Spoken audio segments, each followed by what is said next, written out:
ગાળીઓ કસાતા ધ્રુસકે ને ધ્રુસકે રડી કીર્તિ પટેલે કહ્યું મીડિયા ન્યાય અપાવે તો કોર્ટે આપ્યા જામીન।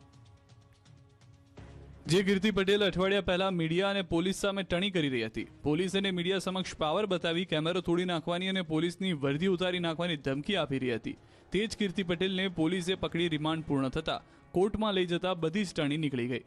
જે કીર્તિ પટેલ મીડિયા સમક્ષ ડોળા કાઢી કાઢી મારવાની ધમકી આપતી હતી, તે જ કીર્તિ પટેલના આંખોમાં મગરના આંસુ વહી રહ્યા હતા। માત્ર ગણતરીની કલાકોમાં જ કીર્તિ પટેલની બધી જ એકડી નીકળી ગઈ। રડતા રડતા નાટક કરી કીર્તિ પટેલે કહ્યું કે મીડિયા હાજર રહે, મીડિયા હાજર રહીને યોગ્ય ન્યાય અપાવે, કેમ કે સોશિયલ મીડિયા પર સતત વિવાદોમાં રહેતી યુટ્યુબર કીર્તિ પટેલની જૂનાગઢ પોલીસ દ્વારા રાજસ્થાનના ઉદયપુરથી ધરપકડ કરવામાં આવી છે। જૂનાગઢમાં ટૂંકા ગાળામાં તેની સામે નોંધાયેલી 3 અલગ અલગ ફરિયાદોને પગલે પોલીસ હરકતમાં આવી। ધરપકડ બાદ કીર્તિ પટેલને ચુસ્ત પોલીસ બંદોબસ્ત વચ્ચે 22 ફેબ્રુઆરીના રોજ જૂનાગઢ લાવવામાં આવી। પોલીસ દ્વારા કીર્તિ પટેલને કોર્ટમાં રજૂ કરી